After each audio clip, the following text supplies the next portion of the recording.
Salar Puriya Sattva. Trust, it's what we build. Presents the Realty Debate with Manisha Natarajan. It's a constant churn of emotions and views on demonetization and its after effects. While all views seem to concur on the point that the shocks and the aftershocks of the huge move will be felt by every industry, not just real estate, the Realty Debate today will focus on who will survive the demonetization move. So today on our agenda, it's a simple answer we are seeking.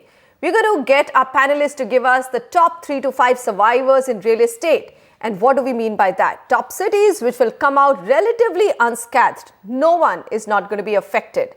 Top few micro markets in these cities or even elsewhere outside of these cities also, which will do well after the dust settles.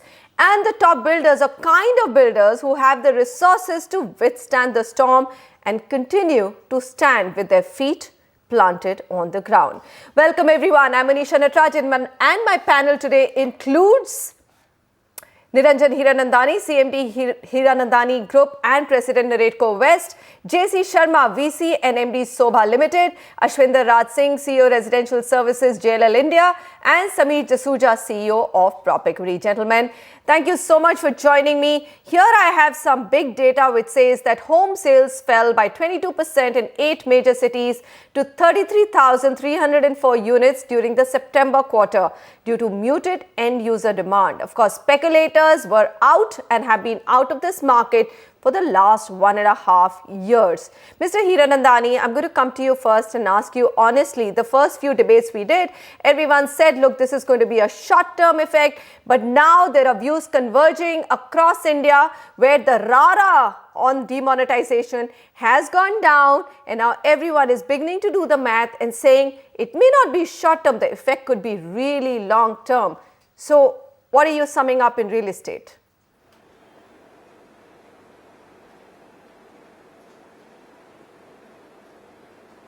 I think, Manisha, the issue is very simple. When people buy and invest into real estate, nobody looks at it in the short term. If you want to buy a house, you may postpone it by 1, 2, 3, 4, 5, 6 months, but you will buy a house. Second, we see that people are fed up of other type of investments, which includes cash, which includes other things in the stock market, because even the stock markets have been rolling back. But the long-term investor into real estate have been very, very happy.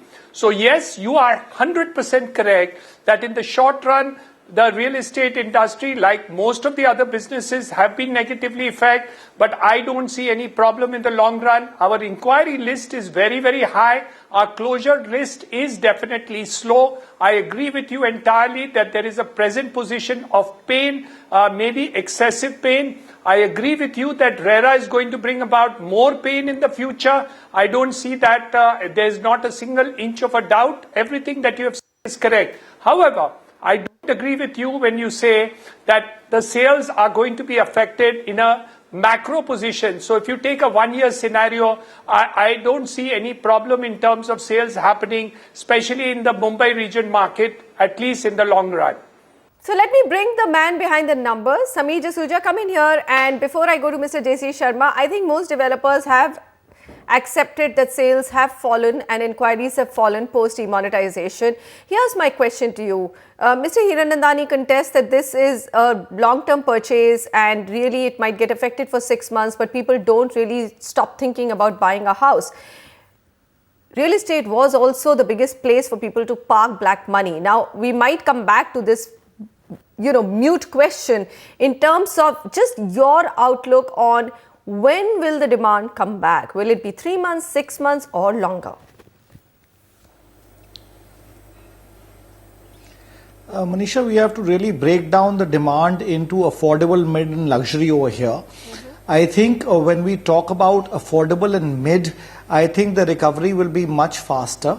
I think you can give it between 6 months to a year, where prices will correct where they have to correct, or where the prices will remain stable and people will get the confidence back that the prices are not going to go down anymore further, and they will start buying into, from an end use point of view, in the affordable and mid markets, especially in markets where there is a lot of employment generation that is happening, and where people have the capability to go and buy properties between 50 to 70 lakhs or under 30 lakhs depending on their affordability.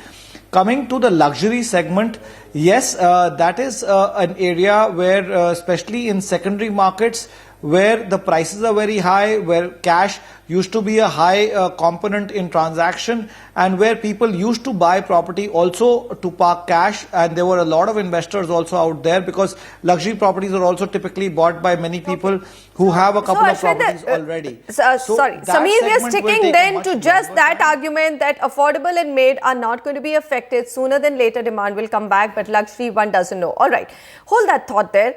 Mr. Sharma, there's no doubt that sales which involve any exchange of cash will be affected, and that includes not just the secondary market of real estate across India, it also includes land. Now, what everyone is saying and what I'm hearing is that property prices will come down because land itself now will become cheaper. So, new land which is bought and new projects which are launched will come at a cheaper price.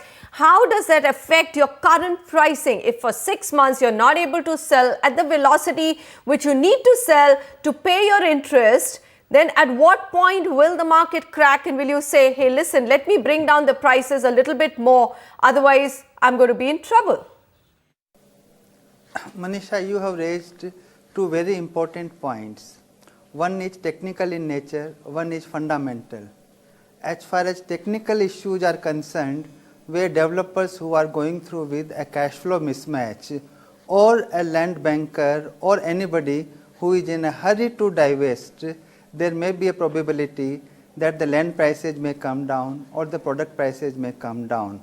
But when we get back to the fundamentals kind of a thing, every market has its own unique positioning.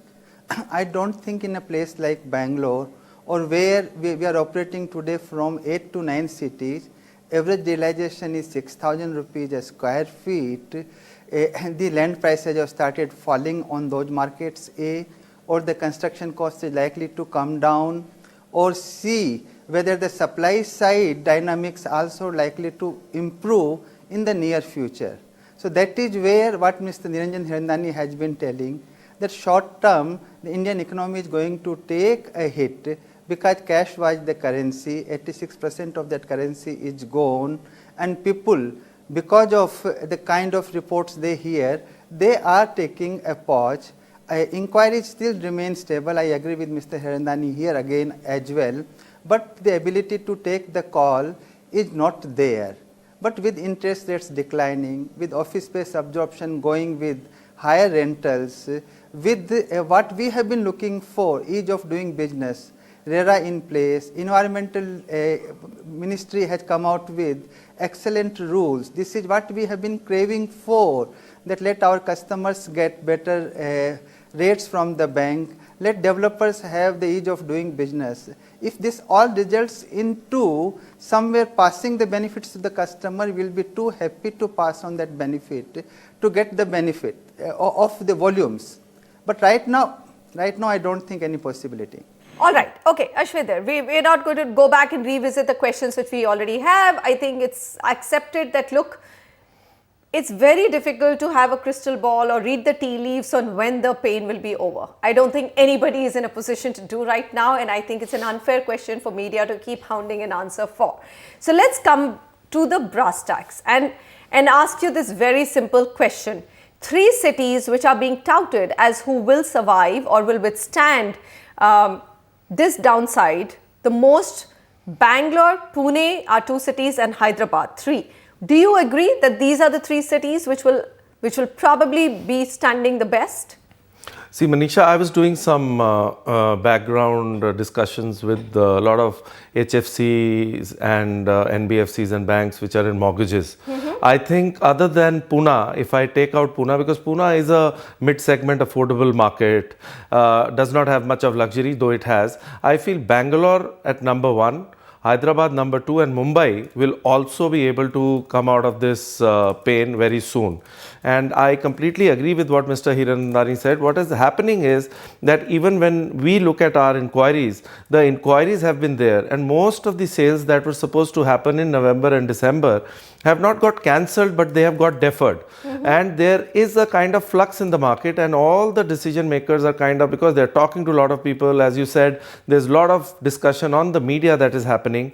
I feel that once the dust settles, people who are first time buyers, this is a big segment, and people who are looking at a ready to move in inventory will start taking decisions by the end of quarter 1 or beginning of quarter 2, because they had more or less decided. You mean calendar quarter 1? Are you hoping that the buyer will come back between January to March of 2017? No, yeah. Or you're saying April to June of 2017? What I'm saying is end of March or beginning of April, people who had deferred their decisions, the consumer who was going to buy a house in November or December is only deferring. And because we are in direct touch with these clients, they are saying that because of a lot of confusion, they think they are going to again go back to the table with the developer. They're not hoping for a price cut? Yeah, that's what I said. Okay. That's a good point.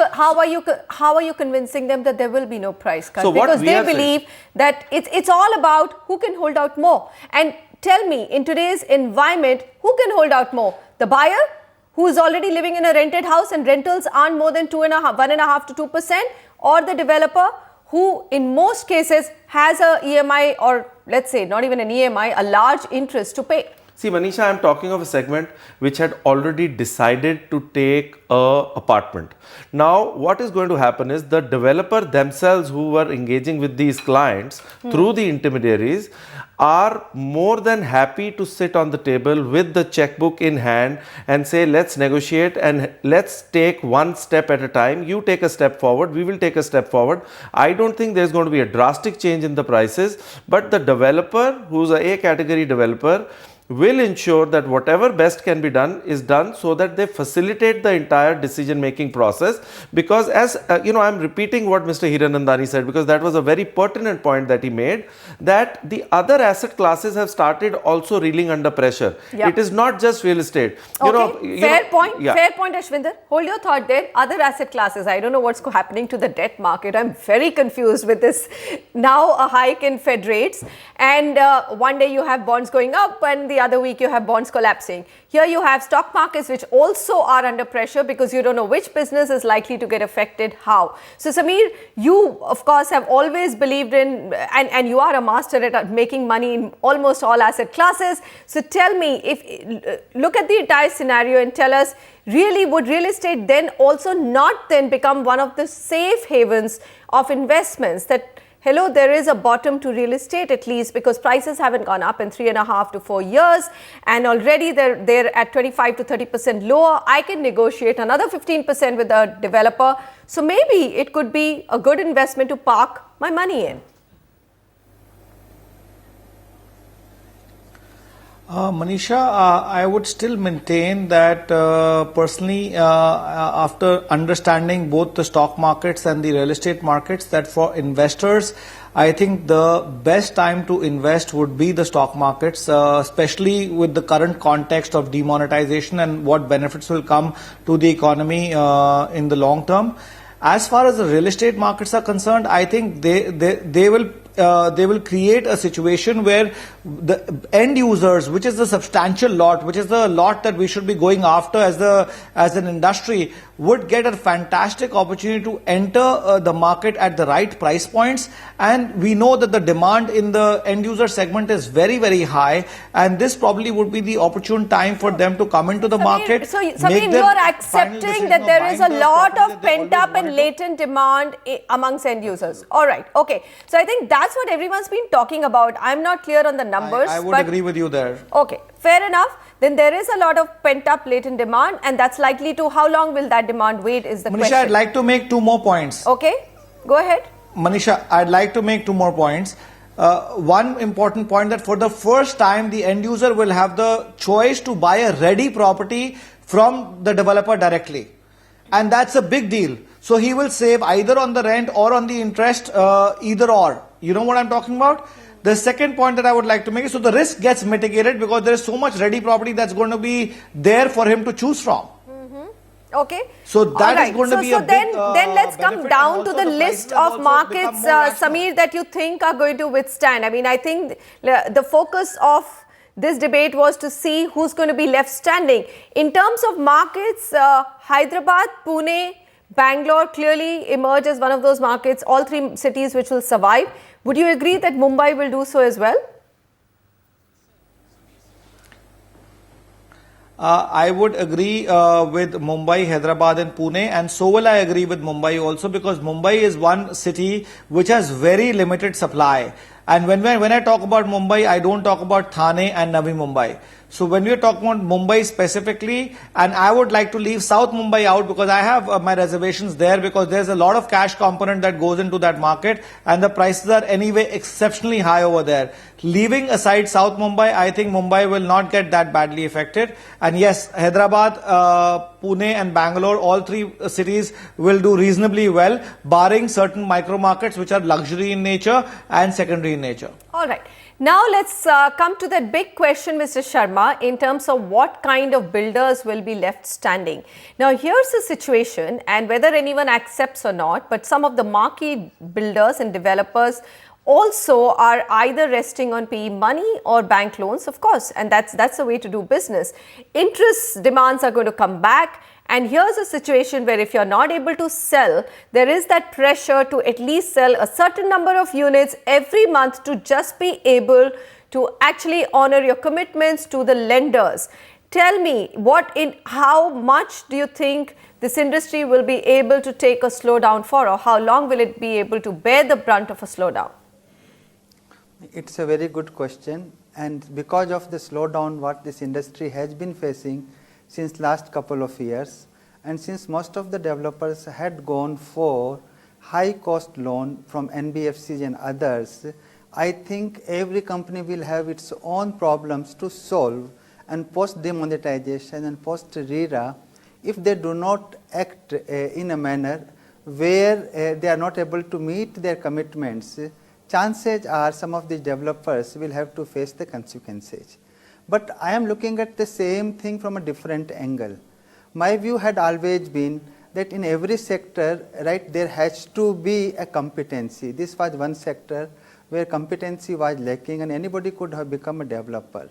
Now RERA coming in, demonetization happening, GST coming in, professionalism has to take place, track record has to be looked into, and all such things will count. Coming back to your interest issue, right, take for instance our case, we will be below 11% by the end of this quarter, which means we have been able to reduce our interest cost by almost 200 basis points, which in other words means that even if my debt goes up, which had not gone up despite last 2 years of this recession, I can withstand the pressure because the interest servicing becomes much less.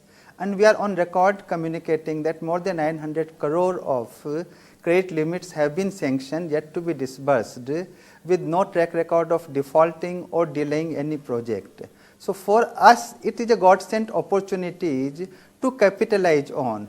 But at the same time, we are not that greedy. We believe there is a space and scope in a place like Bangalore to consume 40 to 50,000 units. And if the developer fraternities, they rise to the occasion, do a proper cash flow planning, they also have a space and opportunities to grow. Okay, I'm going to go to Mr. Hiranandani. Mr. Hiranandani, just now, there is of course an opportunity for even all the developers to sit down across the table with NBFCs, PE funds and renegotiate the terms, because hello, 21, 22, 24% ain't happening anymore. And all good builders should also be able to now get money from the banks, with banks flushed with CASAs. Here's my question to you now. What I heard before this monetary policy, which didn't really happen, was that the government realizes that if it wants the economy and GDP growth to come back to its target, it really needs to give housing a big push. And therefore, you could A, get a big interest rate cut, if not now, in the next monetary policy. That's one. And number two, you could also see some tax rationalization in the budget. and number 3, you could actually get some SOPs for housing. Now, if all those 3 come together, do you think that the fortunes of the industry could change faster than what we are predicting as March? I think, Manisha, you've got all the points right on the nail, but you have forgotten to add one very important statement, which is the statement of the Prime Minister of India, which talks about housing for all for 2022. Now that he's got over the problems relating to demonetization and has put all those things onto track, it will be time for him to concentrate on housing and all the things that you have said in terms of giving SOPs, in terms of giving initiatives, in terms of working at low-cost housing. Not only that, we are hearing from the Chief Minister of Maharashtra to work on fast track of creating EWS housing on behalf of the state government in the salt pan lands and other locations, revenue lands, in the case of Mahada, the other lands which are likely to come. So I think there is several factors which are going to be the thing, but the main factor is the fact that the Prime Minister's statement is there and not much has been done up till now except for the fact that they have worked on the ease of doing business. So I do expect some SOPs in the budget. We think that interest rate reduction will be there. I had a talk with the Reserve Bank governor and I mentioned to him very specifically that the NPA in home loans is the lowest in the entire world. I'll repeat this. The NPA on home loans in India is the lowest in the whole world. The average bank has an NPA of only 1% in home loans, and the worst banks have about 2% NPA, while the infrastructure sector is 25 to 30% NPAs. So I think all in all, it would be sensible for the government to really move housing in a very big way because it will add to the GDP growth. It is an employment generator. It's a target for the Prime Minister. And to add it all, we talked about various cities just now, and you mentioned Bangalore, Hyderabad, Pune, but let me tell you, the amount of money which Mr. Fadnavis is putting into the MMR region and the Mumbai region in terms of infrastructure is almost 150,000 crores in the next 6 years, which includes the Cross Harbour Bridge, the 4 metro regions, the coastal road, and of course the road going up from South Mumbai from the Taj Mahal to Mandwa Jetty and the Navi Mumbai Airport. Right, so sir. all in all, I'm extremely bullish to understand that if the Prime Minister wants affordable housing and economically weaker section housing, which he does, I think the next focus will be on housing sector, and I'm very bullish that these sectors are going to do extremely well. But I agree with you entirely that the next 3 months will still be difficult while people are getting back on their feet regarding monetization and remonetization.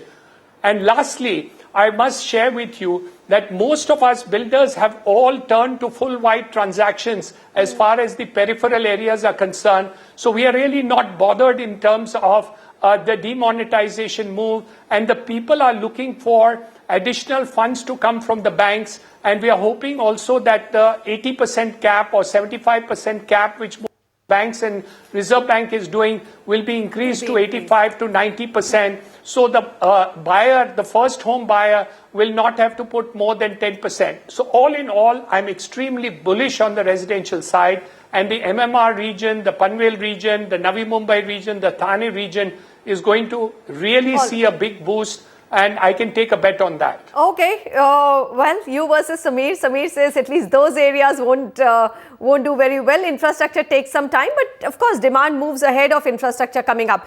Final question to you, Ashwinder. Take a scenario. Let's assume and work for the best. Understand that the government also wants that tremendous CASA which is lying with the banks now to be lent out. Industry demand doesn't come back so quickly, but consumer retail demand can come back faster. Home loans can come back faster. Let's assume your home loan rates come down. You get some boosters in the budget. Do you think that's good enough to bring your buyer back along with some amount of negotiation on the table with the builders? I think one point, Manisha, it's been a great discussion and we've covered most of the points. One point is that there needs to be a lot of education that needs to go to the end consumer right now, because the consumer is really confused as to what is happening.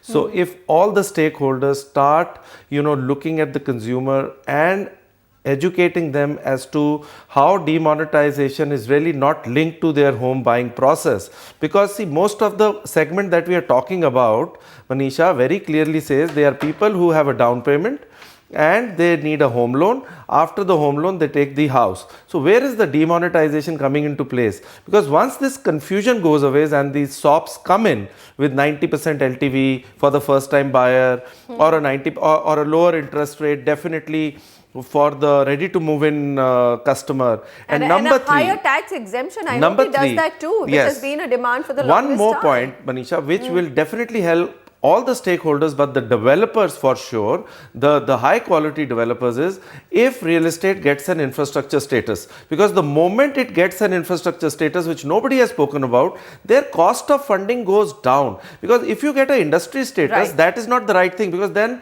it comes with many other compliance that you have to do. Factory Act 1, 2, 3, which will again get them into rolling into different You're things. asking for too much. Infrastructure status, I know it's been a demand, but I doubt it. What could happen is that it could, the priority lending benchmarks which are there in terms of 25 lakhs and 28 lakhs could be raised. Let's hope for the best. I think, gentlemen, I'm going to conclude here. One thing which I'm worried about, I just hope the economy recovers faster, because every organization that I'm talking to, they're a worried lot.